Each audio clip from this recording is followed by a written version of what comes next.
Mari kita baca dari Injil Markus pasal yang pertama, ayat pertama dan kedua. Nah, karena bicara pelayanan, kita harus membuang konsep bahwa itu di dalam gereja. Maaf ya, supaya saudara tidak kaget lebih dulu, saya beritahukan sebelumnya. Kalau kita bicara pelayanan, itu seharusnya keluar dari gereja. Setuju tidak saya ngomong ini? Karena Yesus memanggil kita jadi garam dunia. Maka itu kalau garam dunia tertumpuk dalam gereja, gereja jadinya gudang garam. Loh, boleh nggak saya ngomong itu? Garam itu disebar, jangan dikumpulkan.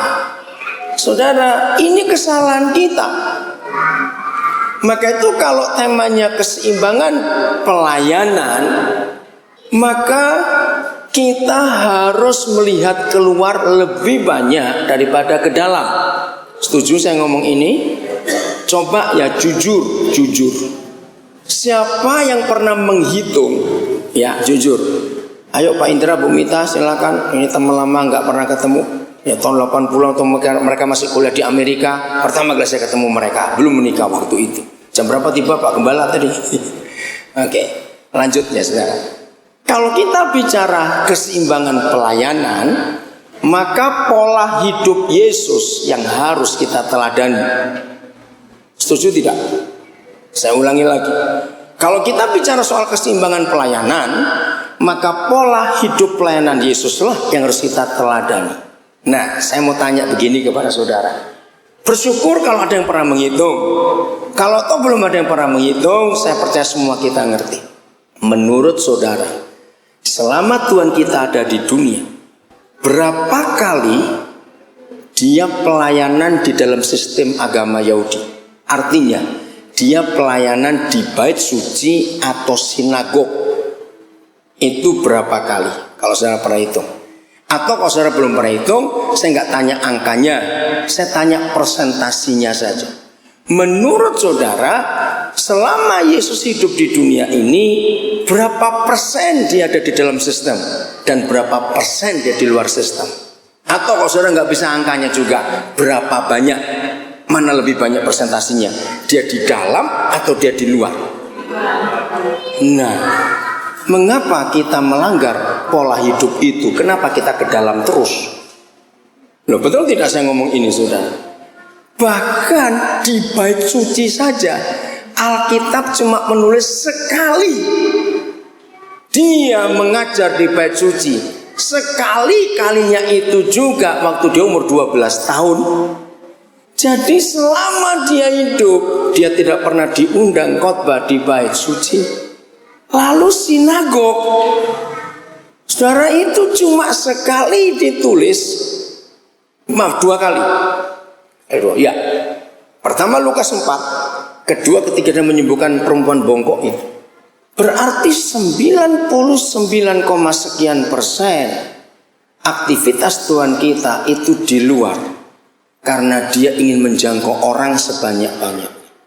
Nah, untuk menjangkau orang, maka masing-masing kita harus jadi seorang dokter. Ya, ini konsepnya, dengarkan. Seorang dokter baru diakui jadi dokter kalau dia menguasai ilmu dasar dari kedokteran. Apa itu ilmu dasar dari kedokteran? Sebelum dia belajar yang lain, ini ilmu dasar. Pelajaran apa? Ada dokter di sini? Apa? Anatomi, bukan biologi, anatomi tubuh manusia. Loh, betul tidak? Bayangkan kalau dokter nggak belajar anatomi tubuh manusia, dia nyuntik bisa kena sarafnya, lumpuh itu orang. Betul tidak? Kalau dia nggak bisa menguasai anatomi tubuh manusia, dia nggak bisa membuat diagnosa. Nah, Markus 1 yang kita akan pelajari, kalau saudara ingin seimbang dalam pelayanan, karena kita menghadapi orang. Bedanya apa kita menghadapi orang dan menghadapi binatang? Maaf kalau harus bandingkan ini. menghadapi binatang itu cukup mempelajari anatomi tubuh binatang. Mempelajari binatang, orang tidak perlu belajar kejiwaan binatang, apalagi rohnya binatang, karena mereka nggak punya itu. Tapi untuk menolong manusia, maka itu saudara, walaupun tidak harus, tapi ada baiknya. Kalau kita hamba-hamba Tuhan yang melayani, itu paling tidak tahu organ-organ tubuh penting dalam hidup kita, tahu bagian-bagian penting dalam hidup tubuh kita, supaya kalau kita melayani orang yang sakit, kita bisa bicara walaupun kita bukan dokter. Oh, bagian ini, oh bagian itu. Contoh kecil saja, maaf kalau saya ngomong ini, saya ngajar juga kesehatan, karena ini bicara soal keseimbangan. Bicara keseimbangan pelayanan itu nggak cuma di dalam atau di luar saja gedung gereja atau dalam gereja, tapi bicara juga tentang 3 hal dalam hidup manusia yang Yesus katakan ada holistic ministry: roh, jiwa, dan tubuh. Betul tidak, saudara? Ini kompleksnya luar biasa. Nah, salah satu contoh bentuk kesehatan yang paling gampang, ajari jemaat yang kita layani ataupun orang yang kita layani untuk selalu memperhatikan warna air kencingnya. Itu simple, saudara. Belajar hidup sehat secara gampang dan murah. Setiap kali kencing, perhatikan warnanya. Dalam hukum kesehatan, kencing boleh berwarna itu hanya sekali seumur, hanya sekali sehari. Waktu kita bangun pagi itu harus berwarna. Tapi setelah itu sampai kita mau tidur malam, kalau kencing kita berwarna, apalagi sampai keruh, apalagi sampai pekat, berarti sudah bahaya liver dan ginjal orang itu. Nah, itu simpel sekali. Ajari jemaat untuk hidup sehat minimal sehari, minimal, tidak boleh kurang dari itu. Jadi yang pertama tadi, kalau orang yang kita layani warna air kencingnya sudah tidak jernih lagi, langsung suruh dia minum air, suruh dia periksa sebelum lebih fatal. Yang kedua, tanya, ajari mereka ngitung kencingnya setiap hari. Berapa kali? Minimal harus 8 kali. Minimal, saudara. Kalau seorang manusia bagi kita dewasa hidup kurang 8 kali kencing, sedang bermasalah. Nah, dehidrasi kita nggak pernah terasa. Apalagi yang suka kerja di AC, kita nggak merasa haus. Tapi tubuh kita rontok, saudara. Karena untuk membersihkan, bisa bayangkan ya, membersihkan salah satu kan perlu air. Nah, yang kita makan, kita hirup, kita minum, itu kan campur sampah semua. Dan untuk membersihkan di ginjal, di paru-paru, di liver itu perlu air. Kalau airnya kurang, maka 2 organ tubuh itu terpaksa mengambil air darah. Nah, dalam air darah itu pasti ada warnanya, maka itu kencingnya berwarna. Walaupun kecil persentasinya, itu sudah bercampur dengan darah. Nah, ayatnya di mana? Yeskiel 36 ayat 25. Itu terapi air jernih. Karena dikatakan, aku akan mencurahkan air jernih kepada kamu supaya kamu tahir. Nah, kata tahir seringkali dirohanikan, padahal itu bahasa Arab, artinya sembuh. Jadi semua yang kita bicarakan harus ada dasar ayatnya. Mengapa Papa memberi kita terapi air jernih? Mengapa harus kalau bangun pagi, begitu bangun tidur langsung minimal itu 2 gelas minimal itu. Nah, ini contoh kecil, saudara, bicara soal kesehatan. Saya kalau naik taksi, yang saya perhatikan dulu adalah sopir itu bawa botol minum atau tidak. Maka itu nanti ya ingatkan saya kalau di surga ketemu, saya kenalkan begitu banyak sopir taksi, saya bawa pulang ke surga. Serius. Maka itu saya ini saya mungkin satu-satunya pendeta di Indonesia sekelas saya, maaf kok saya berkata sekelas saya tidak pernah pengen beli mobil pribadi, walaupun saya bisa beli. Kenapa? Sampai hari ini, saudara, sampai hari ini. Ketika saya mau menikah, saya sudah bilang dulu istri saya, jangan tanya mobilku apa ya. Jadi dia sudah biasa naik angkot, naik taksi, naik bis kota, istri saya sudah biasa. Karena itu perjanjian dari awal menikah. Kami kalau pelayanan nggak suka dijemput, mau pergi sendiri. Di kota-kota yang ada tukang becak, saudara, saya lebih senang naik becak bersama mereka untuk ngomong tentang kehidupan, ngajak makan mereka, dan itu menyenangkan sekali. Nah, jadi pelajari anatomi tubuh, anatomi jiwa, dan anatomi roh, baru holistik terjadi. Ini keseimbangan. Bagian terakhir soal ayat. Mengapa Alkitab berkata, Tuhan kita ngomong lemak itu miliknya siapa? Loh, ayo baca perjanjian lama itu. Lemak itu milik siapa? Milik Tuhan. Kalau ada imam-imam rakus makan lemaknya, Tuhan marah itu. Ternyata bukan Tuhan egois, saudara. Ternyata tubuh manusia ini tidak pernah didesain untuk mengolah lemak. Maka itu lemak milik Tuhan karena Dia sayang kita. Cuma kita rakus. Yang bagian Tuhan juga kita makan. Loh, betul tidak, saudara? Itu sederhana sekali kita berpikir.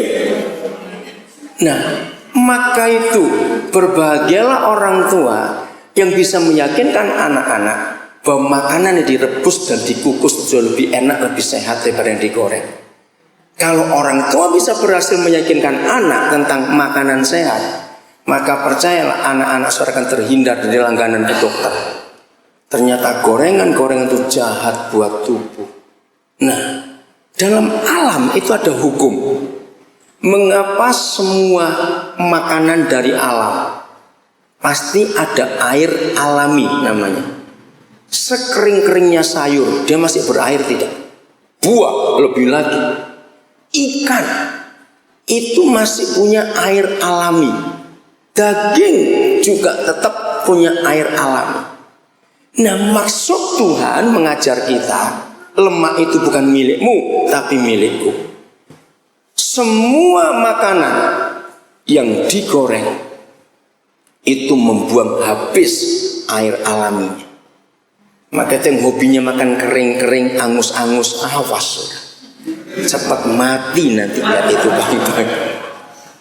Itu hebat Alkitab itu, saudara.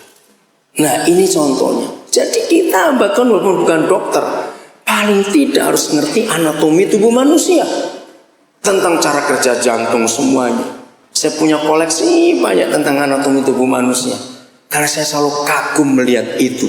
Hebat sekali papa kita ini. Pertumbuhan otak bayi, waduh itu menyenangkan kalau kita pelajari. Hebat sekali. Oke, saya nggak ngomong itu. Markus 1, kok hilang sudah ayatnya di mana?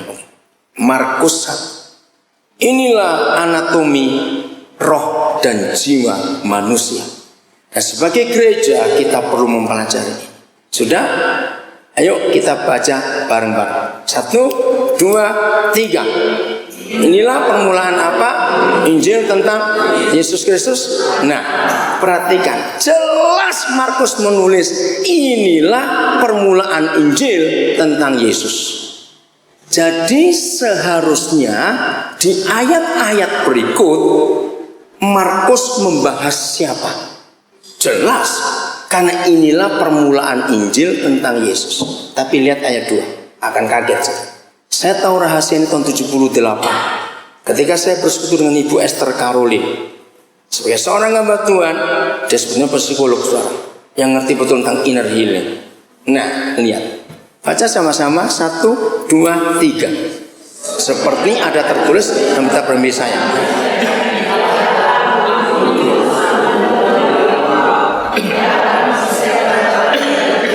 Ya, ini siapa?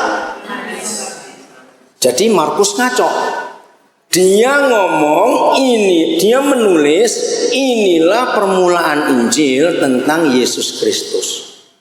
Ternyata seluruh perikop itu yang dia bahas Yohanes Pembaptis. Saya bingung. Hari itu Ibu Esther Caroline juga bingung. Ya kenapa jadi begini? Itu tahun 78. So. Nah, tiap kali saya belajar Alkitab, lalu menemukan kejanggalan-kejanggalan seperti ini, jangan didiamkan. Kejar Roh Kudus untuk kita tanya, kenapa?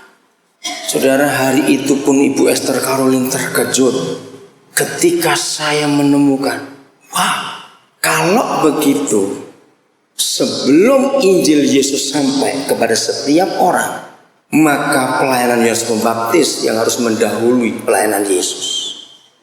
Mari kita buka Yesaya 40 supaya cepat.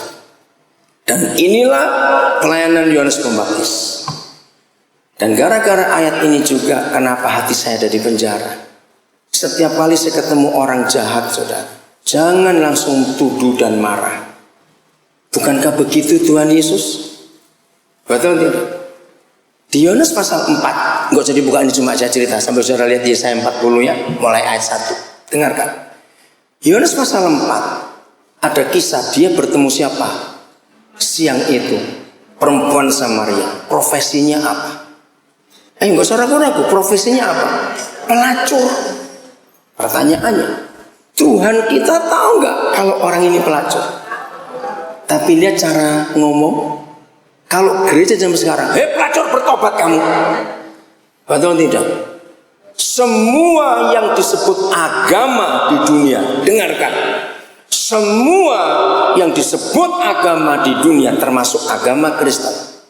Begitu ada kata agama, konotasi yang pertama muncul di benak orang adalah penghakiman. Betul nggak? Muak nggak kita lihat orang-orang seperti itu? Seperti mereka nggak pernah berzina saja. Ngerti pertanyaannya? Nah, itu agama. Termasuk agama Kristen itu jahat. Lihat Irlandia Utara. Sudah berapa puluh tahun perang nggak berhenti. Perang antar siapa? Agama Kristen dan agama Katolik.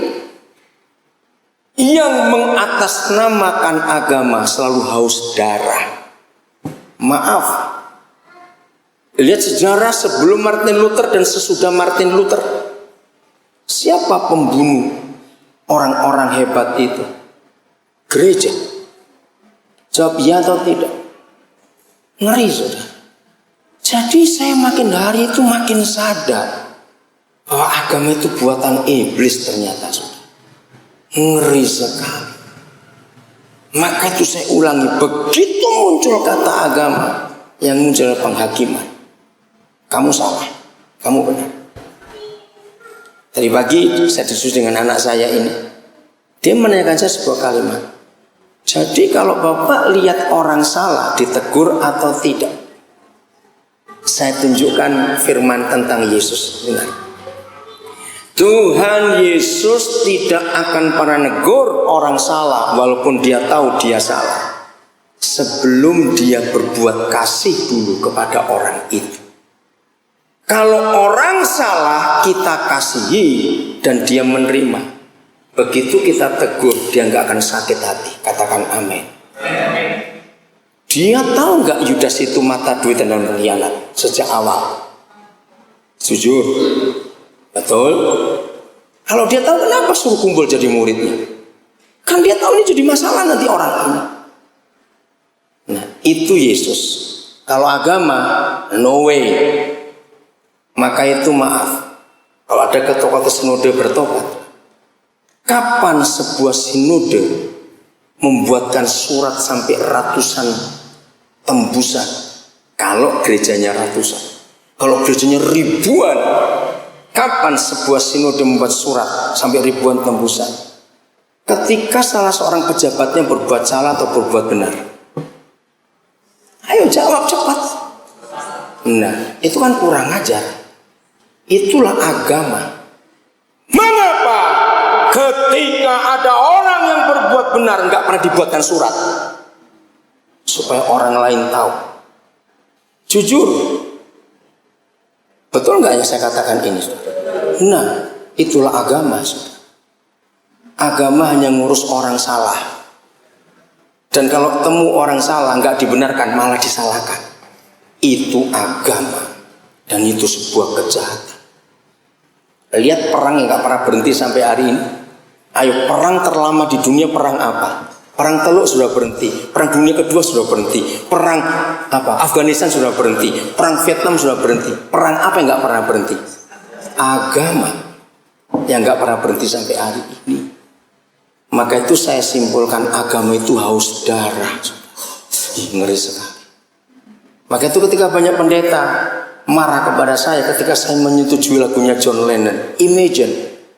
Kalimat itu yang saya suka. If the world without religion. Aman dunia ini kalau nggak ada agama, saudara. Contoh kecil lagi. Ketika Bapak kita berbicara tentang pola hidup sehat, lalu Musa menuliskan, yang ini boleh dimakan, yang ini tidak boleh. Itu maksud Papa menerangkan itu kepada kita. Itu nggak ada urusan surga neraka, tidak.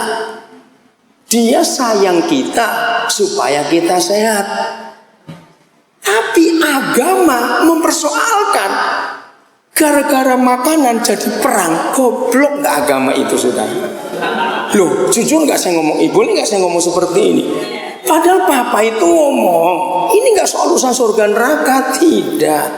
Jadi kalau saya pakai bahasa anak-anak begini. Jadi kalau ada gereja yang suka makan makanan yang dilarang, nggak apa-apa, cuma siapkan peti mati. Supaya kalau mati mendadak nggak repotin keluarga. Boleh nggak sih ngomong seperti itu? Nah, justru daerah-daerah Kristen yang paling melanggar makanan itu, Batak, Manado, Toraja, Papua, Maluku. Maaf, boleh nggak saya ngomong ini? Nah, suatu kali kami diskusi, sampai hari ini saya belum ketemu jawabannya. Akhirnya kami ketemu gini, Bapak, kenapa yang kau larang itu kok enak semua? Loh, betul nggak, saudara? Kenapa nggak dibuat nggak enak, semua nggak dimakan orang? Nah, jadi lagi sekali, Papa mengajar itu bukan untuk surga neraka. Setuju nggak saya ngomong ini, saya? Untuk supaya kita sehat dan panjang umur. Nah, agama mempersoalkan. Aduh, jadi perang. Maaf, lihat orang Advent. Kalau ketemu kita, ayo jujur. Kalau orang Advent ketemu kita kayak ketemu pencuri, bukan? Kayak ketemu orang ini. Maaf, saya bukan nyebut kata ini ya, untuk menerangkan bahwa agama itu jahat. Kenapa orang Protestan Katolik perang sampai hari ini di Irlandia Utara mengatasnamakan agama? Ngeri, saudara, itu ngeri sekali. Oke, kembali. Jadi buatlah kasih kepada orang yang bersalah, baru kita tegur dan kita arahkan. Orang itu akan lunak hatinya, akan lunak. Maka itu, kalau saya tanya kalimat ini, menurut saudara, kalau saudara ditanya orang, sebutkan kepada saya satu ayat saja dalam Alkitab yang mewakili seluruh Alkitab dan rencana Tuhan. Itu ayat mana? Bukan ayatnya, Pak. Iya. Bukan kasihilah. Satu ayat itu mewakili seluruh Alkitab dan Yohanes 3:16. Betul. Jadi Alkitab kita bukan firman Tuhan yang adalah kasih kalau nggak ada Yohanes 3:16. Nah, tapi Yohanes 3:16 itu sulit dicerna. Sebesar apa kasih itu sampai dia korbankan anaknya. Nah, Yohanes 3:16 itu baru jelas karena ada Lukas 15. Jadi penjabaran penjelasan Yohanes 3:16 itu Lukas 15. Betul tidak, saudara? Sebesar apa kasih itu? Itu tadi yang hilang ketemu. Anak yang murtadnya besar loh, anak bungsu itu, saudara. Pertama, dia nganggap orang tuanya sudah mati. Karena pembagian warisan gak boleh diberi sebelum orang tua meninggal. Ini anak kurang ajar. So begitu, menghabiskan semua biayanya, warisannya untuk yang jahat, untuk yang dosa. Tapi bapaknya tiap hari itu nunggu, saudara. Walaupun gak ada kata menunggu, tapi kalimat ini, ketika dilihatnya dari jauh. Nah, kalimat itu menunjukkan tiap hari bapaknya nunggu di pintu. Kapan anakku pulang? Itulah kasih yang luar biasa. Lihat kisah berikutnya. Kalau agama begitu hanya datang langsung diadili dulu. Duduk. Apa saja yang kamu buat? Untuk apa uang semuanya itu? Nah, itu agama. Tapi kalau bapak kita, dia buat apa? Dua hal. Yang pertama, Ditulis oleh Alkitab, dipeluk dan dicium. 15 tahun terakhir saudara, dunia itu baru menuliskan the power of hugging. Pernah dengar kata itu? Kuasa pelukan. Dan ini bukan gereja yang membahas, tapi justru dunia. Memeluk itu menyembuhkan orang. Katakan. Nah cuma masalahnya kita sering pilih-pilih yang bau, kita gak mau peluk. Maaf saya ngomong ini. Padahal Roma 15 ayat 7 mengatakan, terimalah seorang dengan yang lain sama seperti Yesus telah menerima kita. Nah kita meluk orang pakai kriteria, enggak seperti Yesus. Serius, pelukan itu kuasanya luar biasa. Nah pertanyaannya, kapan, mengapa, bagaimana bisa ada Lukas 15? Maaf ya, tulis dulu, pindah dulu Lukas 15 ayat 1. Kita lihat mengapa dan bagaimana bisa ada Lukas 15, gara-gara apa? Dan itulah yang dinantikan oleh dunia. Maka itu gereja, kalau kita bicara keseimbangan pelayanan tanpa merenungkan pola hidup Yesus, kita hanya pola hidup agamawi saja, maka kita jauh dan sangat jauh dari rencana Tuhan. Mengapa ada Lukas 15? Gara-gara Yesus bagaimana? Lihat itu. Siapa dan siapa yang datang? Siapa dan siapa?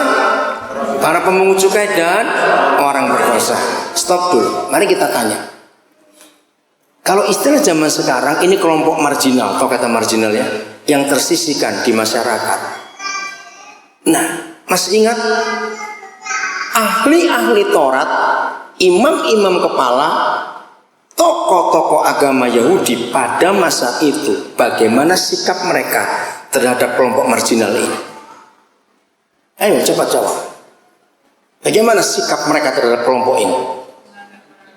Menganggap orang berdosa lebih daripada itu, jijik dan ini kotor.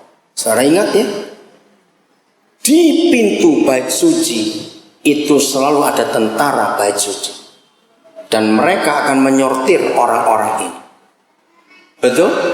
Mereka boleh masuk nggak ke bait suci? Tidak akan. Maaf, saudara jangan tersinggung. Ternyata roh itu ada pada gereja zaman sekarang. Jujur ya, saya beri satu contoh. Seorang pelacur dan bukan pelacur, itu kita bisa kenali nggak walaupun nggak kenalkan diri? Ngerti pertanyaannya? Dari apanya kita bisa kenal dia itu pelacur? Satu, dari baunya. Loh, boleh nggak saya ngomong itu?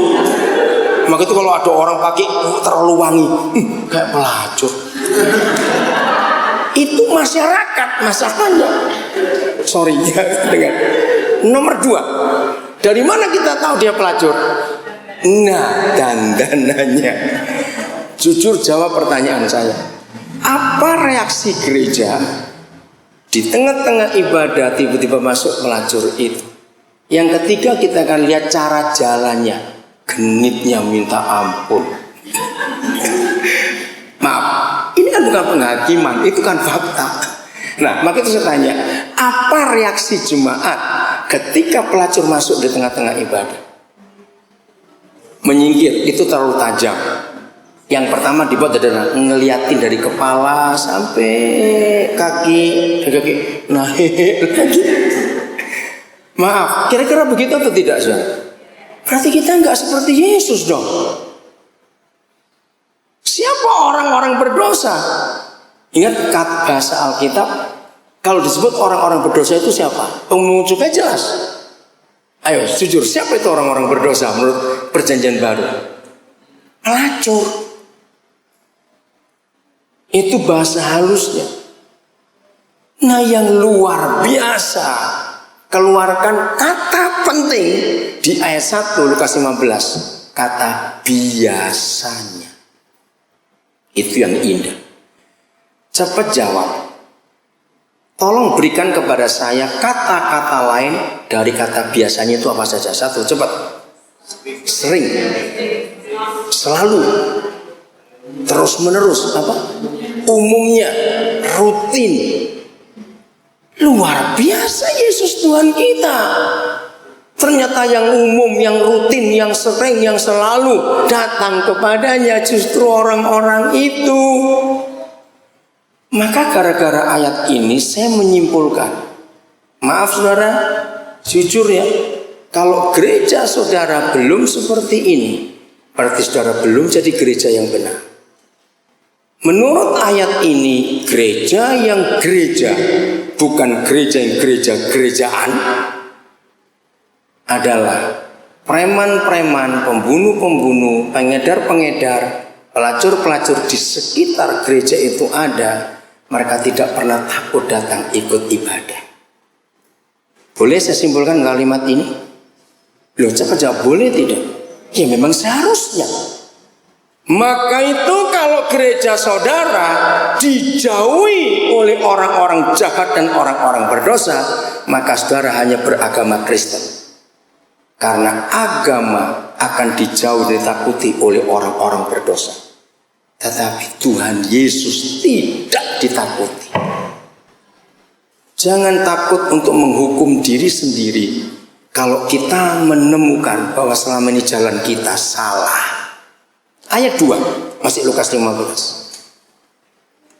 Baca sama-sama, 1, 2, 3. Maka bersungut-sungutlah orang-orang Farisi dan ahli-ahli Taurat, katanya. Stop dulu. Nah, kalau baca katanya, ini ngomong atau dalam hati? Dalam hati. Katanya, ia menerima orang-orang berdosa dan makan bersama-sama dengan mereka. Maaf, yang menyebut diri orang beragama selalu bermimik sinis melihat orang berdosa. Katakan amin. Loh kok Loh betul tidak? Saya ulangi lagi supaya kita hafal. Yang menyebut diri orang beragama Kristen selalu sinis, bermimik sinis kalau melihat orang berdosa. Maka itu saya dahulu kata, kan begitu pasti. Masa dia gak tahu siapa orang-orang itu. Dan ingat, sikap itu selalu ada di seluruh Injil. 4 Injil setiap kali Yesus menemui orang berdosa. Masih ingat waktu dia di rumah Simon, orang Farisi, Lukas 7, yang undang Yesus makan malam, terus pelacur itu masuk, kan gitu. Masa dia nggak tahu siapa itu yang megang kakinya dan semuanya. Tuhan Yesus nggak bereaksi negatif kok saudara pada mereka. Ayat 3 ya. Walaupun dia tahu bagaimana reaksi orang-orang ahli-ahli Taurat, orang Farisi, tapi dia tetap lembut. Lalu ia mengatakan perumpamaan ini. Oke, saya nggak usah baca, kita semua tahu. Jadi saya tegaskan di bagian ini, dunia tidak membutuhkan agama. Buktinya anak-anak muda menjauhi agama. Tapi dunia membutuhkan kasih. Dan ternyata kasih itu dipisahkan dari agama. Sebab agama penuh dengan penghakiman dan kesinisan. Nah, ini cara Yesus. Yesaya 40, kita cepat. Jadi bagaimana supaya kita tidak menghakimi orang ketika kita bertemu penjahat atau kriminal? Pakailah hukum ini. Saudara, maka itu ya pengadilan. Siapa terakhir mendengar kabar di Jakarta seorang ibu kandung membunuh anaknya sendiri, perempuan? Dan itu Kristen loh saudara. Itu Kristen. Aduh, sedih sekali. Sadis betul. Nah, lihat, mengapa semua pengadilan di dunia, semua pengadilan di dunia, termasuk siapa saja, pengadilan tidak boleh mengadili terdakwa atau tersangka sebelum dibuktikan oleh seorang psikolog dia punya kelainan jiwa atau tidak. Nah, ternyata dunia saja memakai hukum Yesaya 40 ini. Kenapa gereja tidak? Oke. Yesaya 40. Judulnya apa? Judulnya dulu. Di Alkitab sudah ada judul apa Yesaya 40? Berita kelepasan. Nah, itu pelayanan penjara. Jangan diterjemahkan deliver ministry kata kelepasan, tidak. Ini luas arti berita kelepasan. Maka itu kata pertama apa? Hiburkanlah, hiburkan umat. Saudara percaya enggak? Seluruh dunia akan sembuh kalau dihibur. Jawab ya atau tidak? Seluruh dunia akan sembuh kalau dihibur. Sabtu kemarin saya dibinjai. Roh Kudus bicara pada saya tentang seorang anak. Itu acara anak remaja, anak muda. Maka itu saudara, saya nggak berani ke lembaga pemasyarakatan anak. Saya tuh nggak tahan. Sini kalau lihat anak begitu banyak, buat saya tuh ingin peluk mereka semua. Nah, terus Tuhan bicara pada saya tentang seorang anak. Tadi malam bersama anak saya satu Jordan, kami tidur bertiga. Dan ternyata anak ini anak hancur sekali.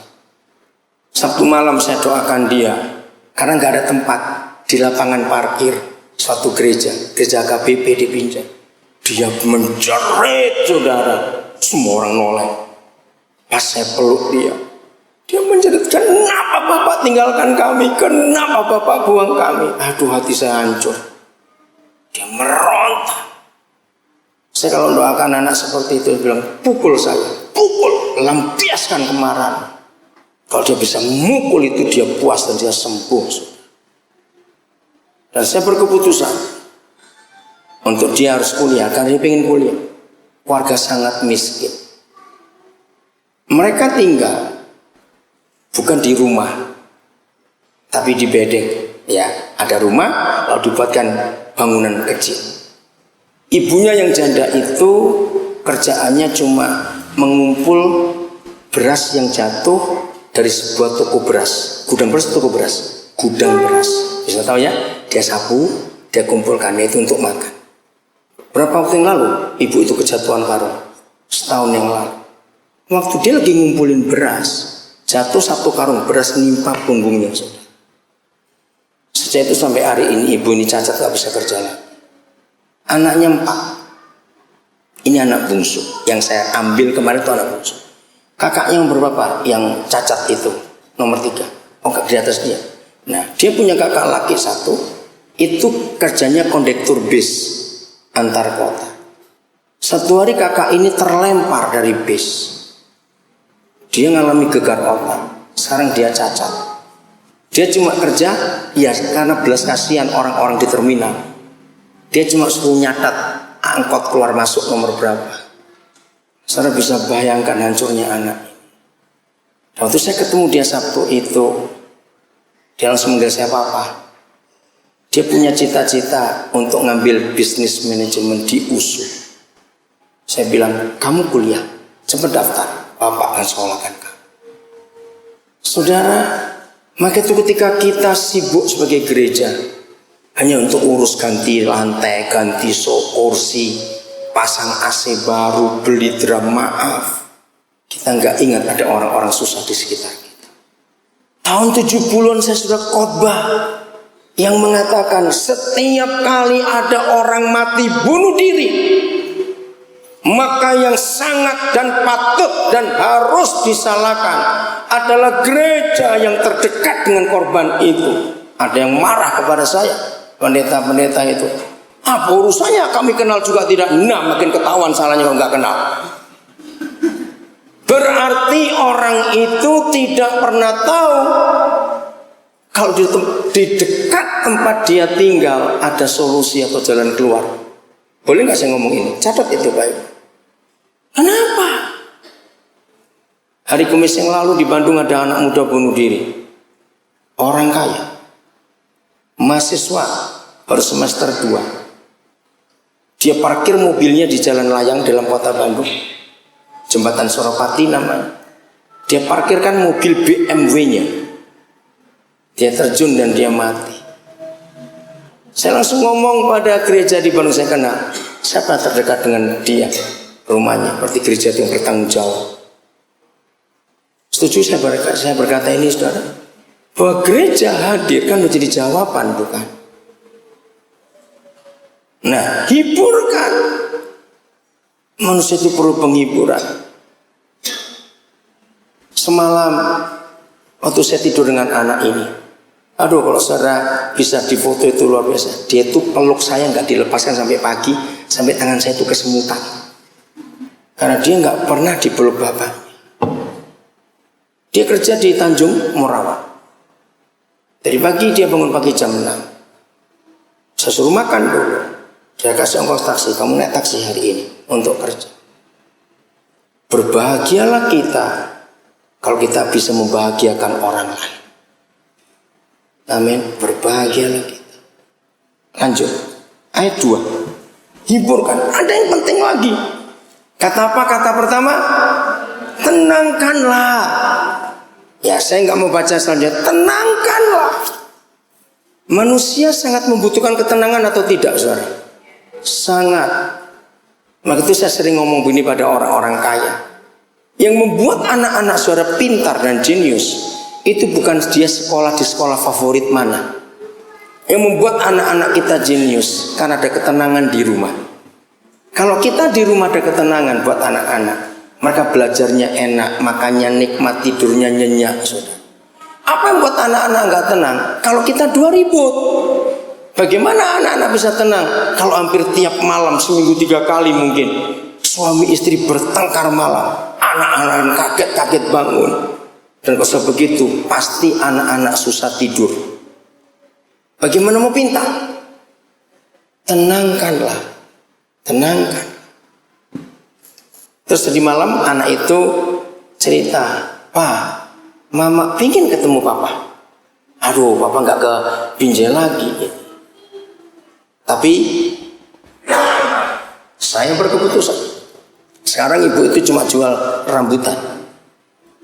Nanti saya akan tanya pada Yordan karena ini mentor anak itu. Kalau dia perlu modal, saya akan berikan modal supaya dagangannya lebih meningkat. Maka itu saya benci, bukan cuma nggak suka dengar, saya benci kalau ada pendeta atau gereja. Begitu orang susah datang, orang bermasalah datang, terus keluar kalimat sakti tapi yang goblok ini. Ya berdoa saja. Semarah betul sudah. Enak saja kamu nyuruh berdoa saja. Ini sudah berdoa. Setuju saya ngomong ini saudara?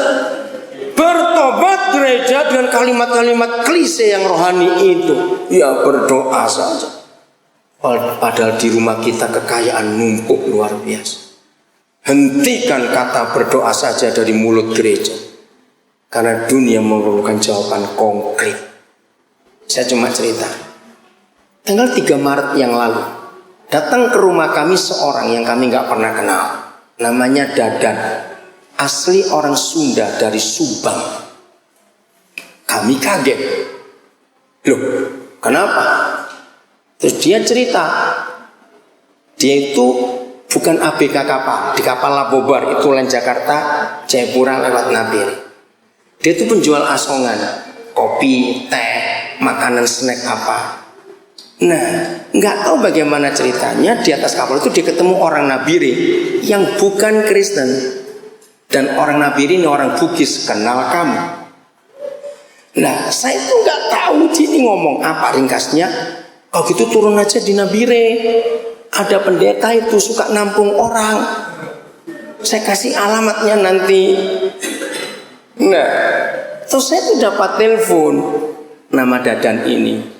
Pak, begini. Oh ya? Ya udah. Terus gimana cara turun? Boleh saja. Ya tapi saya mesti bayar Pak. Kan saya itu naik kapal ini bayar kalau asongan saya laku. Nah kalau sampai Nabire itu belum dihitung karena dia harus 1 PP.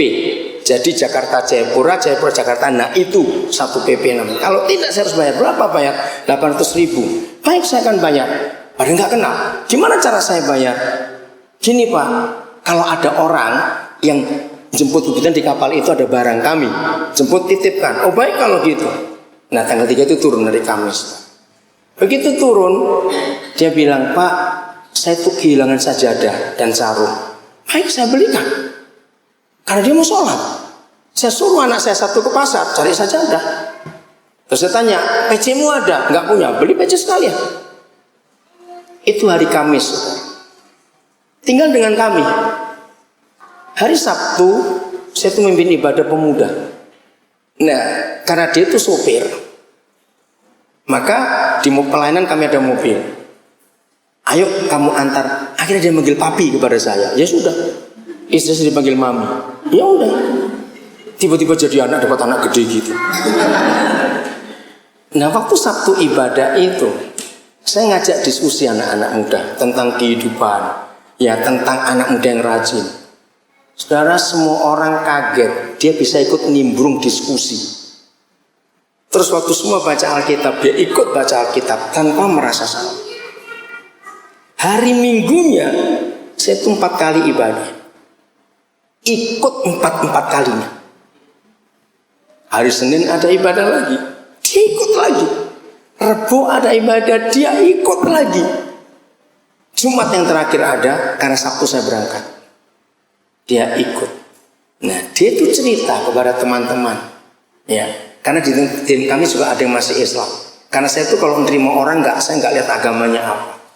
Ayo, ini kacamata saya ini saya pakai itu menghasilkan 1 jiwa, asli orang Banten.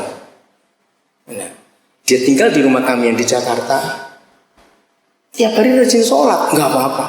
Tapi kalau saya datang ke Jakarta, ke gereja, dia ikut. Karena saya nggak mempersoalkan agama orang. Kalau kebenaran datang memerdekakan, dia merdeka dengan sungguh-sungguh. Lah, Dadan ini ngomong begini kepada yang lain. Oh, saya baru tahu kalau ke gereja itu bukan ibadah. Saya yang bingung. Jadi maksud kamu ibadah itu seperti apa? Nah, itu ada ritual ini, ritual itu. Dia bilang, oh enak juga ya kalau gitu ke gereja. Saudara, saya sudah berhasil meyakinkan banyak orang bahwa Yesus itu bukan orang Kristen. Jangan kaget dulu pendeta.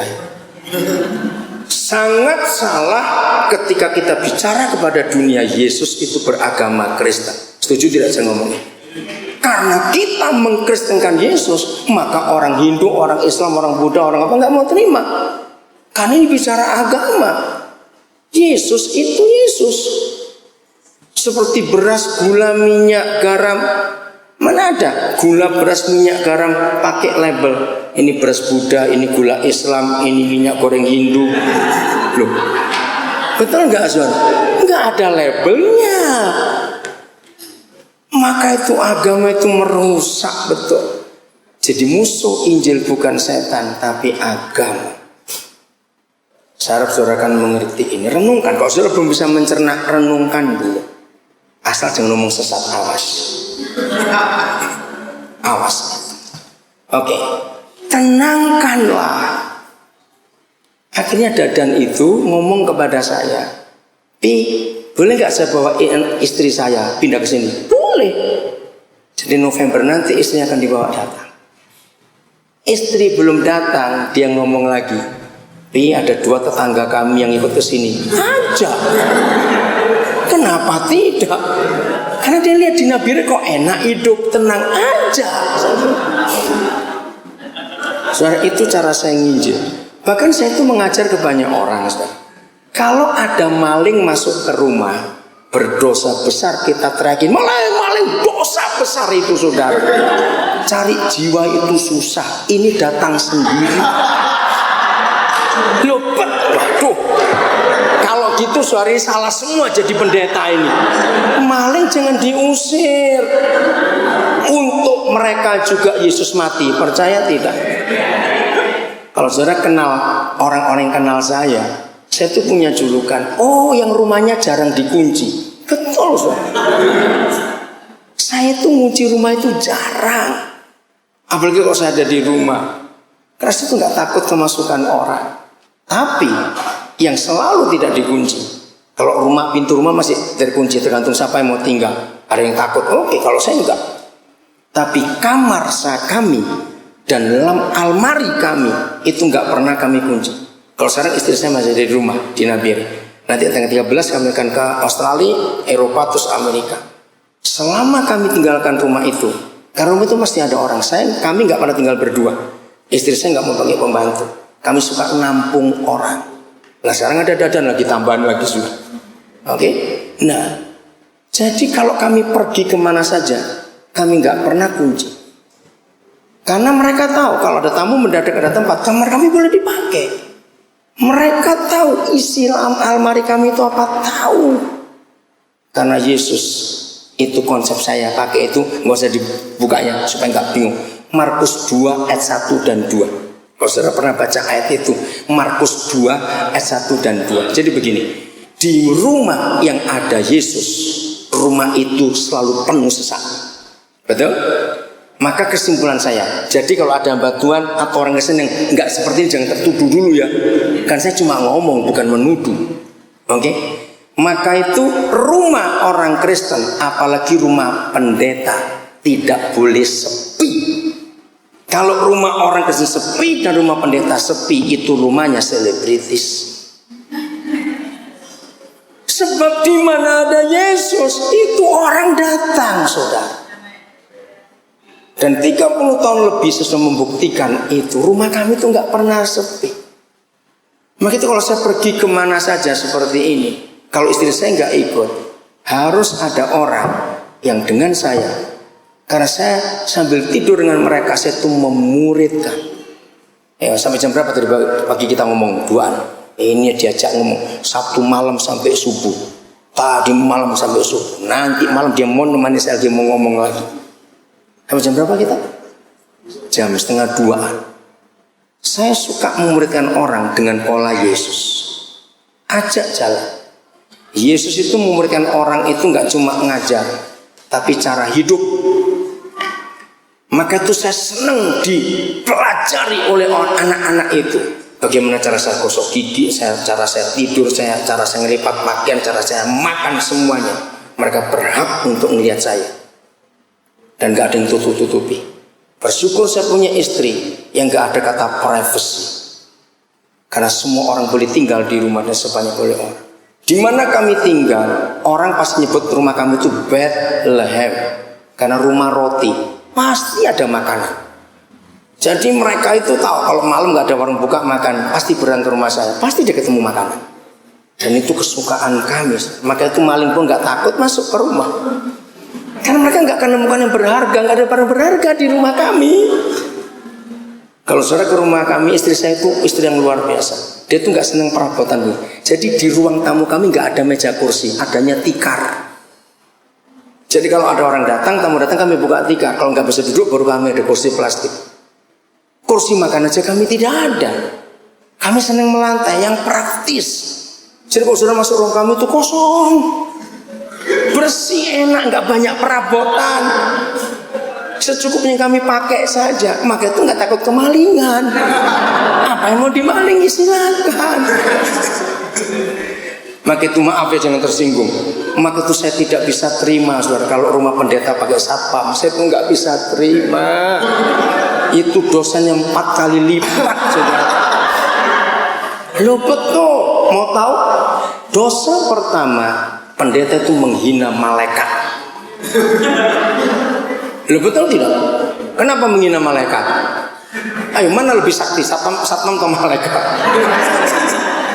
Nomor 2, kalau pakai satpam, berarti tamu akan tersortir dengan sendirinya. Iya atau tidak? Coba jawab. Kalau satpam melihat yang datang pakai Mercy, pintu buka sendiri. Kalau datang pakai becak, ditanya dulu mau cari siapa. Loh, ya atau tidak? Coba jawab itu. 2 kali lipat. Yang ketiga, berarti di rumahnya banyak harta benda yang mahal-mahal, maka itu perlu dijaga dengan satpam.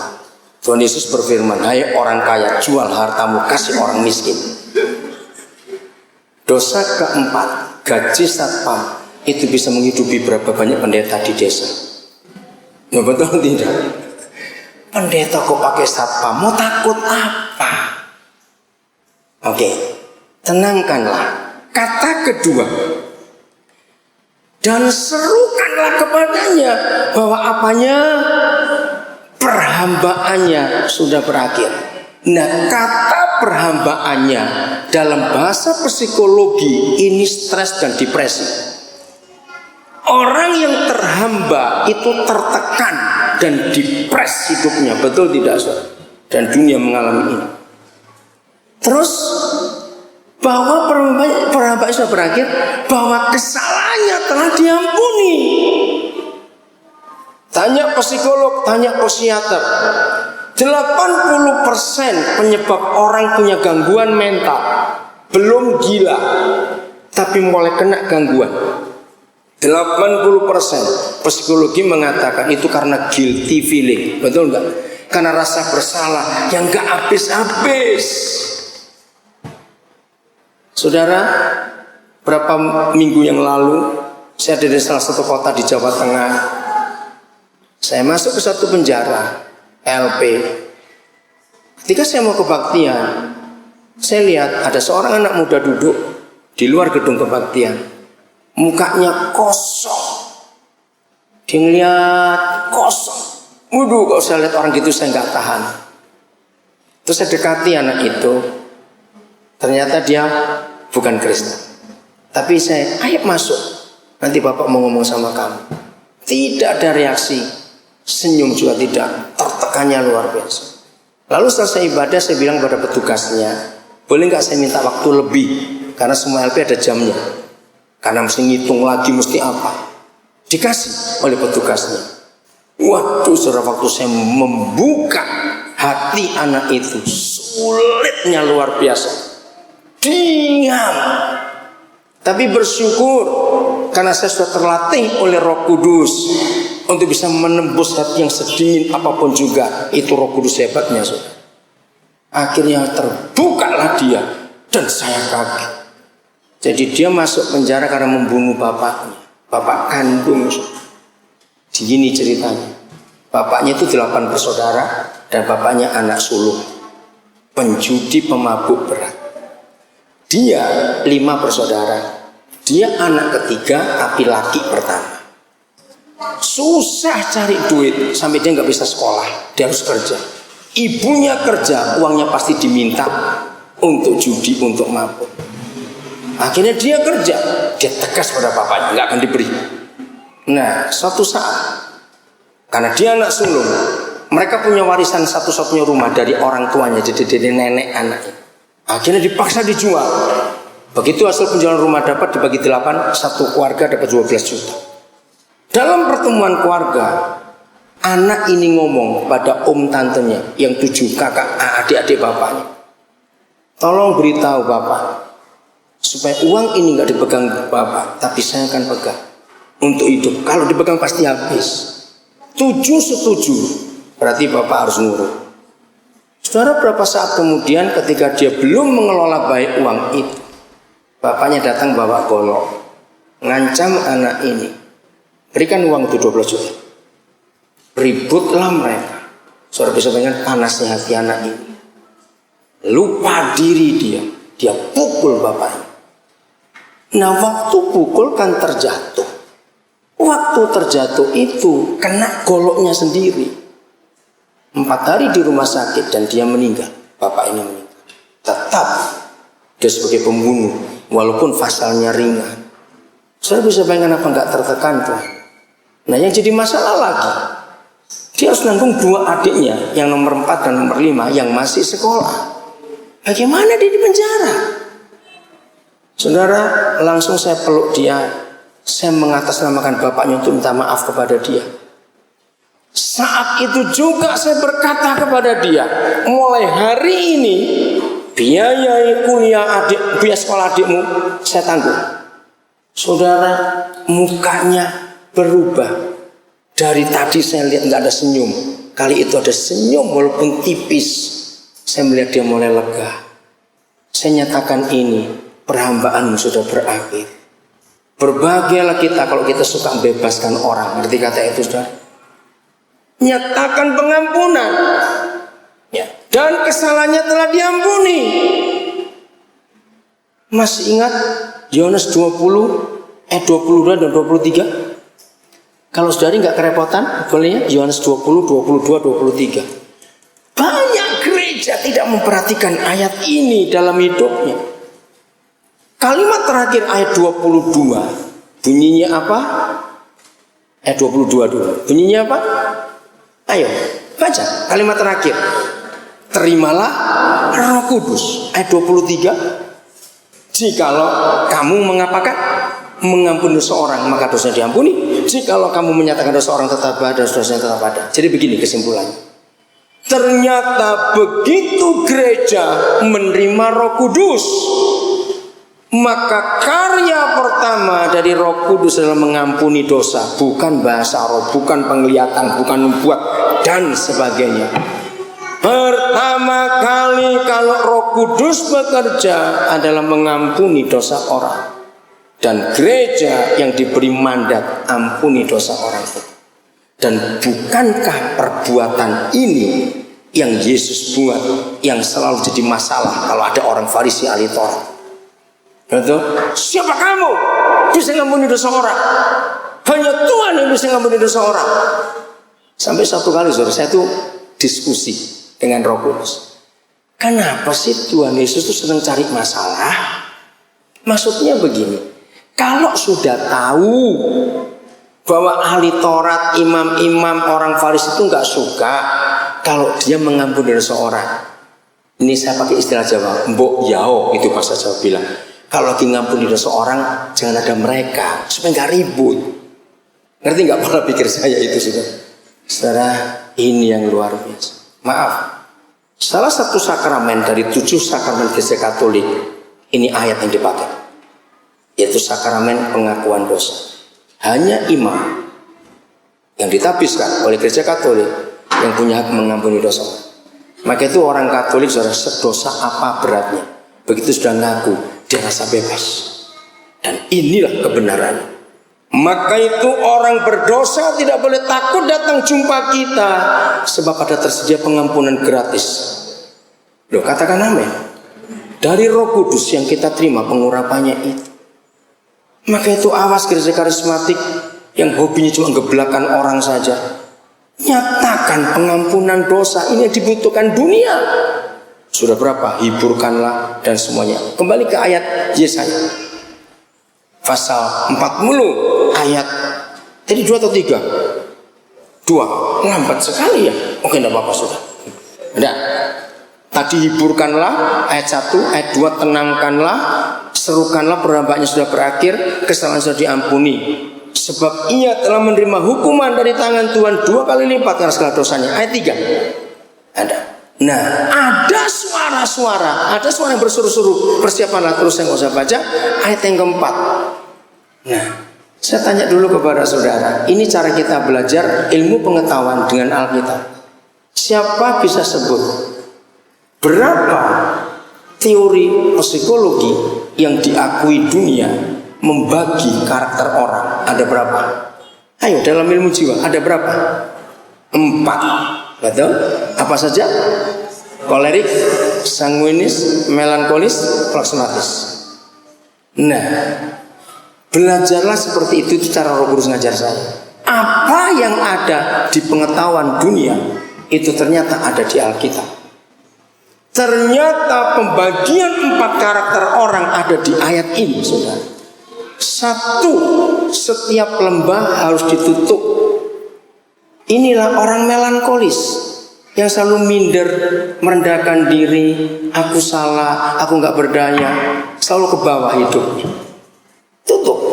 Setiap gunung dan bukit diratakan. Ini orang sanguin, ributnya, itu sanguin. Betul nggak? Naik turun nggak stabil. Wah, ribut. Diratakan. Tanah yang berbukit-bukit terus menjadi tanah yang rata. Ini orang yang sombong, selalu tinggi. Yang masuk yang mana itu? Kolerik. Selalu yang tinggi, ratakan. Dan tanah yang berlekuk-lekuk, itu orang yang pelin-pelan, saudara. Nah, ternyata menyatakan Injil Yesus harus memulai dengan kejiwaan dulu. Sembuhkan masa lalu orang itu. Nah, inilah bedanya antara binatang dengan manusia. Binatang dan manusia punya daya ingat dan daya pikir. Betul tidak? Tapi satu yang dimiliki manusia nggak dimiliki binatang adalah memori. Binatang tidak pernah punya memori, walaupun mereka punya daya ingat dan daya pikir seperti kita. Maka itu binatang nggak pernah tahu ini anak yang keberapa, mati berapa, nggak tahu. Mana om, mana tante, mana kemenakan, gak ada yang tahu binatang itu. Karena gak punya memori. Kalau kita punya memori, nah, kalau saudara baca ilmu jiwa, memori kita dibagi dua, yang sadar dan bawah sadar. Dan ini ayatnya. Jadi kalau kita menjadi pelayan Tuhan, kita otomatis jadi dokter, otomatis jadi psikolog, otomatis jadi segala-galanya. Karena menangani manusia itu kompleks. Maka itu setuju kalau saya katakan jangan berkata doa saja, awas kata itu. Coba bayangkan kalau saya ketemu anak di penjara itu, ya sudah doa saja ya. Saya jadi pembunuh suruh doa saja, doa apa lagi? Coba saya ketemu anak dari Binjai kemarin Sabtu, ya doa saja ya, Tuhan berkati kamu. Nggak tertolong anak itu. Buat lagi ayat 5. Maka, nah ini kata penghubungnya. Apa arti tata bahasa yang kita pelajari? Sebuah kalimat, dua kalimat dihubungkan kata penghubung maka, itu artinya apa? Akibat, sebab akibat, hasil. Apa yang terjadi kalau kita menghibur orang, menenangkan orang, membuat orang depresi bebas, membuat dosa diampuni, kesalahan dihapuskan, lalu 4 karakter dipulihkan, maka apa yang muncul? Kemuliaannya akan dinyatakan dan seluruh, nah ini dia, umat manusia akan melihatnya dan bersama-sama, melihatnya bersama-sama. Sungguh Tuhan sendiri telah mengatakan. Nah ini yang harus kita lihat. Maaf, ketika gereja hanya pelayanan ke dalam, tidak keluar, maka kita sudah menyalahi banyak ayat Alkitab. Ingat kalau kita pakai hukum Lukas 15 tadi, dalam definisi gereja yang benar adalah, ini definisi, rela meninggalkan yang 99, lalu cepat, lalu pergi keluar mencari satu yang hilang. Maaf, bukan saudara saya katakan, tapi gereja secara umum. Ingat Jordan, hari-hari Sabtu kita bicara masalah gereja. Kiranya penjelasan Bapak ini kan bisa menolong kamu.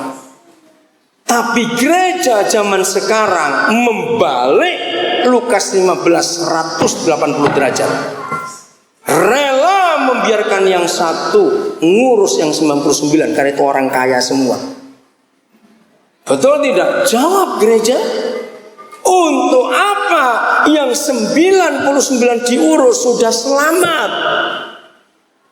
Pergilah keluar cari yang satu itu.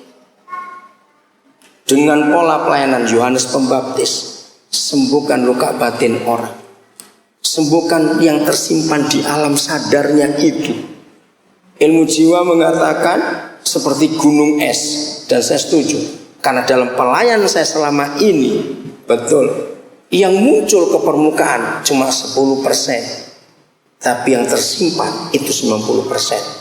Nah yang 90% harus dibongkar oleh Roh Kudus dan firman. Katakan amin. Tanpa dibongkar oleh urapan Roh Kudus dan firman, yang 90% tetap misteri. Yang tiba-tiba orang bisa meledak, kita membuat kaget-kaget. Ih kok bisa begitu tiba-tiba. Maka itu kalau saudara kenal seorang pendeta tiba-tiba jadi pembunuh misalnya, jangan tuduh dia. Katanya ngerti firman, jangan tuduh dia. Bongkar yang 90% ini. Biasanya seorang pembunuh itu kecilnya sering disakiti, tapi nggak bisa membalas, nggak bisa melampiaskan karena anak kecil. Dendamnya itu memuncak. Maka ketika lihat ada orang salah, walaupun bukan yang menyakiti dia waktu kecil, dia lampiaskan. Itu teori ilmu jiwa. Maka itu mengapa semua polisi di negara mana saja di dunia ini, setiap kali seorang tersangka kriminalitas tertangkap, mereka tidak boleh langsung menghakimi sebelum ditelusuri masa lalunya. Sering baca nggak itu? Saya suka baca itu. Begitu polisi nangkap seorang terdakwa atau tersangka, langsung cari orang tuanya di mana, keluarganya di mana. Kenapa mundurnya pasti ke keluarga, bukan tetangganya? Jadi dunia mengakui orang tualah produk pabriknya mau jadi baik atau jahat seorang manusia itu. Maka itu kenapa Alkitab kalau saudara bongkar ya per tema. Saya kaget. Topik terbesar, tema terbesar Alkitab itu 80% lebih itu tema keluarga, saudara. Maka itu saya sedih kalau ada pendeta jarang khotbah tentang keluarga. Apalagi khotbahnya perpuluhan, terus maaf jangan marahin. Perpuluhan itu cuma 30 kali disebut di Alkitab, bukan 30 ayat.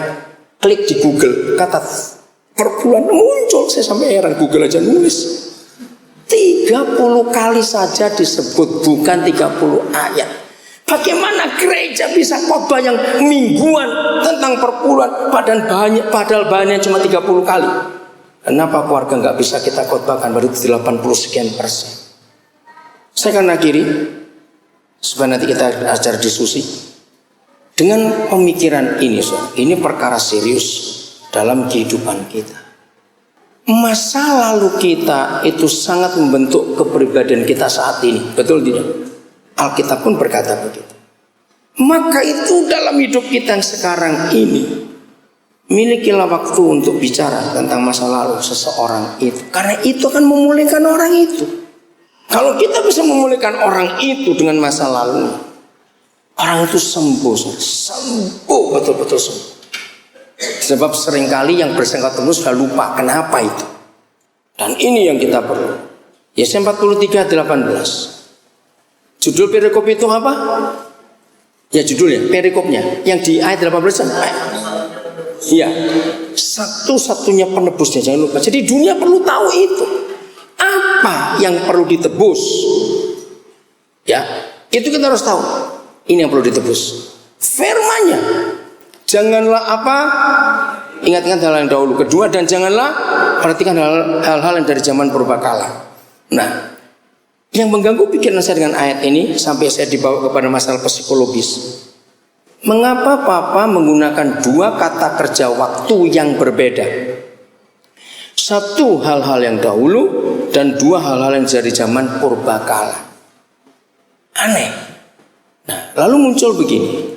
Menurut saudara, di antara dua kata waktu ini, mana yang lebih lama dan sulit dideteksi dan mana yang lebih gampang dideteksi antara dahulu dan purbakala? Purbakala lebih lama, kita nggak tahu. Dahulu masih bisa. Ringkasnya, saudara, Roh Kudus menolong saya untuk mengerti. Sampai hari ini, kalau saya ketemu ibu hamil, istri saya ketemu ibu hamil, kami pasti mendoakan kandungan itu. Gara-gara ayat ini. Ternyata ketika seorang manusia jadi manusia pertama kali sebuah sel, setelah 2 jam kurang lebih hubungan seks ayah ibunya terjadi pembuahan, sel pertama kan cuma 1. Lalu pecah jadi 2 jadi 4, 8, selalu kelipatan 2. Nah, sejak jadi manusia itu sudah punya roh. Jadi 9 bulan 10 hari setiap manusia dalam kandungan itu sudah merekam semua yang terjadi, yang dialami oleh ibunya secara khusus, baik oleh ayahnya. Dan itu sungguh luar biasa. Maka itu saya pertanyaan begini. Ini saya dapatnya tahun 78, saudara. Berkembang terus sejak itu. Sampai hari ini saya nggak pernah berhenti menemukan hal-hal psikologis yang hebat dari Alkitab. Siapa bisa menjawab? Menurut saudara, kakak beradik kandung itu karakternya, sifatnya menurun dari orang tuanya atau tidak? 100% semua jawab menurun. Tapi mari lihat fakta, ternyata tidak. Sebelum anak-anak kita, lihat diri kita. Siapa yang pernah tahu atau saudara ngalami kalau cuma 2 saudara agak sulit, tapi lebih dari 3, 4, 5 seterusnya. 3 atau lebih kakak beradik kandung, sifatnya sama atau tidak? Karakternya sama atau tidak? Nah, kenapa saudara berkata nurun? Kok saudara sekarang berjawabnya tidak? Kalau karakter nurun dari orang tua, mau 4, mau 5, mau 10, harusnya sama. Pernahkah saudara mencari sebabnya? Mengapa sifat mereka, sifat kita nggak sama? Saya 4 bersaudara, 5 sebenarnya yang bungsu meninggal. Papa kami 1, mama kami 1. Tapi kami beda semua. Begitu Pak saudara, betul? Nah, ini yang menjawab saudara. Ayat ini yang menjawab. bahwa karakter seorang manusia 90% itu ditentukan oleh suasana hati ibu waktu mengandung anak itu. Saya beri contoh yang langsung. Anak pertama yang merupakan cucu pertama dari kedua orang tua, pasti ibu hamil dimanja luar biasa. Suaminya sayang karena anak pertama, mertuanya sayang, orang tuanya sayang karena mempunyai cucu pertama. Percayalah akan lahir anak yang sanguin, rame, ceria, nggak takut orang. Ya ini cepat aja ya. Hamil anak kedua, ternyata masalah datang. Suami selingkuh, mertua nuduh, ekonomi berantakan. Saya ambil yang paling tinggi lah ya, pendarahan dia, harus tinggal istirahat di tempat tidur. Percayalah, dari suami yang sama, istri yang sama, dari anak pertama tadi akan lahir anak yang melankolis. Ya maaf ya, ini saya percepat.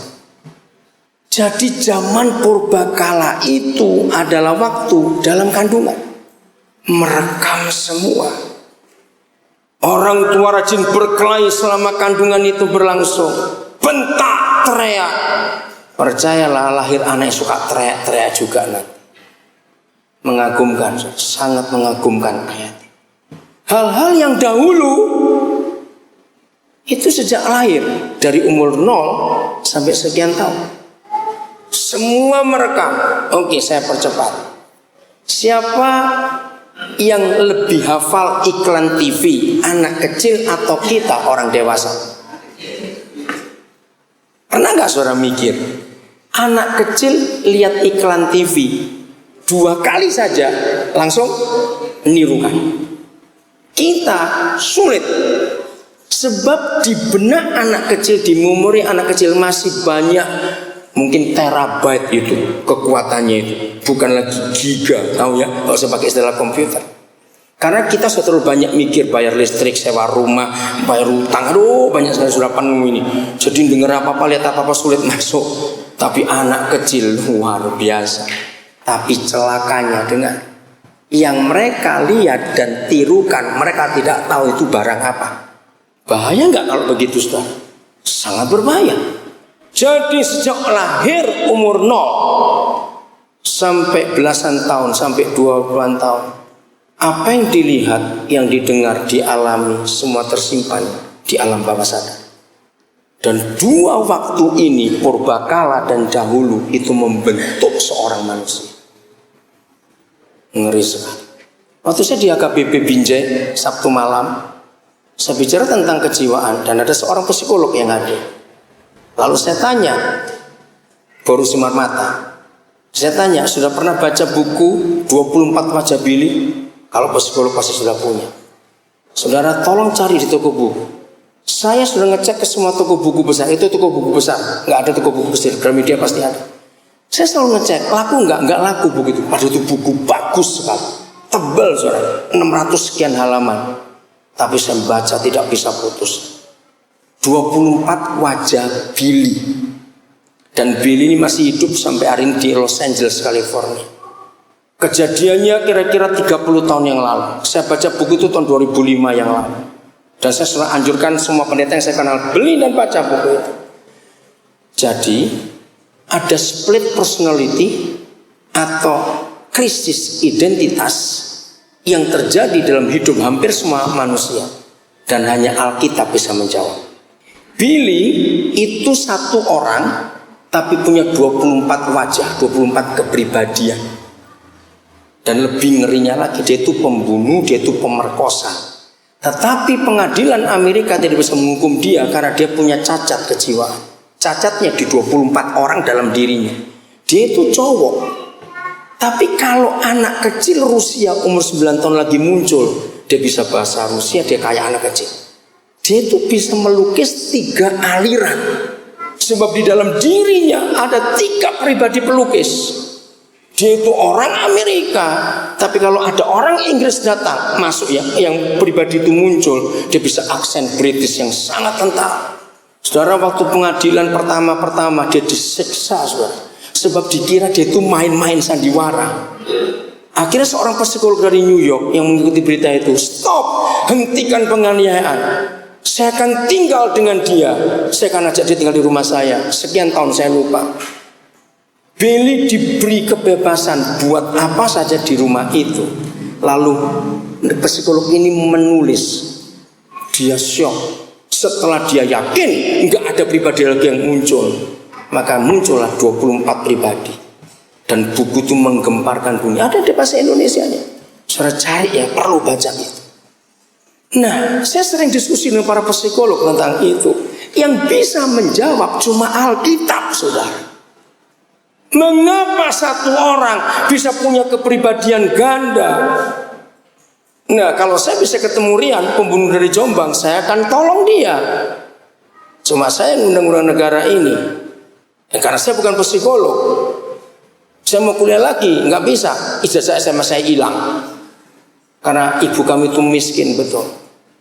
Jadi dia nggak perhatikan ijazah anak-anak. Kami empat bersaudara nggak punya ijazah semua. Ijazah SD, SMP, SMP hilang semua, nggak tahu di mana. Ayo kita lihat jawabannya di ayat ini. 1 Korintus pasal yang ke-6. Wah, waktu di AKBP Binjai, waktu saya bicara topik 1 Korintus 6 ini, saudara, betul-betul mereka terbelalak.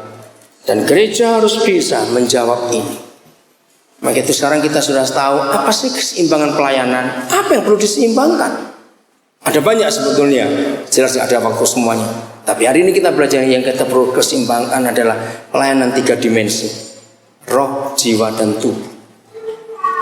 Secara umum gereja tidak seimbang karena pelayanan rohani itu 90%, jasmani sisanya, roh yang jiwani juga sisanya. Maka itu nggak imbang, nggak seimbang dalam pelayanan kita.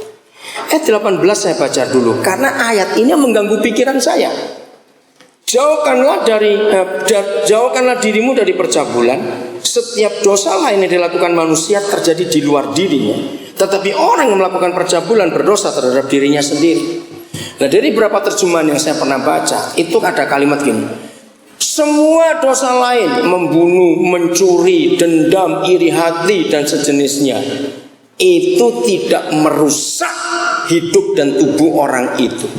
Hanya satu dosa saja yang terjadi di dalam diri setiap orang. Kalau orang itu melakukan percabulan, belum perzinahan, beda loh, apalagi kalau sampai berzina. Nah, yang saya tanya begini, Papa, bukankah kalau saya benci, saya dendam, saya marah, saya mencuri, itu kan dari dalam, betul tidak, Saudara? Ternyata bukan itu maksudnya. Itu nggak merusak. Itu cuma jadi di luar, di permukaan saja. Hanya percabulan, apalagi perzinahan yang terjadi di dalam orang itu merusak. Wah, saya bingung, saya nggak ngerti deh. Nah, belajarlah Alkitab dengan teori ini. Alkitab itu akan menerangkan Alkitab itu sendiri. Alkitab itu satu-satunya buku di dunia. Barang siapa membaca dia akan baca orang yang membacanya. Katakan amin. Saya dapat teori dari Belanda, sudah. Alkitab itu satu-satunya buku. Kalau kita membaca dia terus yang dia membaca kita. Artinya apa? Alkitab itu membenarkan diri kita, menunjukkan mana yang salah, karena dia membaca kita. Nah, maka itu jangan pernah mencari pendamping Alkitab dengan buku lain buatan manusia. Sebab kata Alkitab itu bahasa Arab. Artinya segala-galanya, kitab itu buku. Justru semua buku di dunia, mau bukunya Socrates, bukunya Pluto, bukunya siapa hebat-hebat itu, John Maxwell sekalipun, sumbernya cuma satu. Siapa dia? Alkitab. Maka kalau kita mempelajari dia lalu ditopang oleh buku yang lebih rendah dari dia, saudara merendahkan otoritasnya. Dengar itu. Saya banyak baca buku. Saya hobi baca buku. Istri saya paling tahu. Kalau saya suatu tempat, saya ada waktu, jangan tanya saya kemana. Lepasnya saya di toko buku, saya bisa tahan berjam-jam di situ. Tapi aneh, saudara, kalau saya melayani, nggak ada buku satupun yang keluar. Karena buku hanya untuk pengetahuan saya, bukan untuk melayani. Kalau saya melayani, Alkitab itu nggak pernah habis dibahas, saudara. Katakan amin. Maka itu rekan-rekan pendeta, izinkan saya mengatakan kalimat ini. Jangan pernah khotbah tentang buku, khotbahlah tentang Alkitab.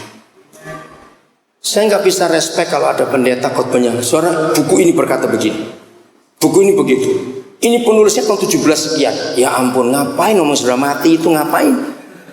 Kenapa nggak bicara Alkitab ini yang nggak habis-habis? Tolong rekan-rekan pendeta, hentikan khotbah buku, khotbahkan firman Tuhan. Kalau kita khotbahkan buku, berarti kita khotbahkan pengalaman orang lain.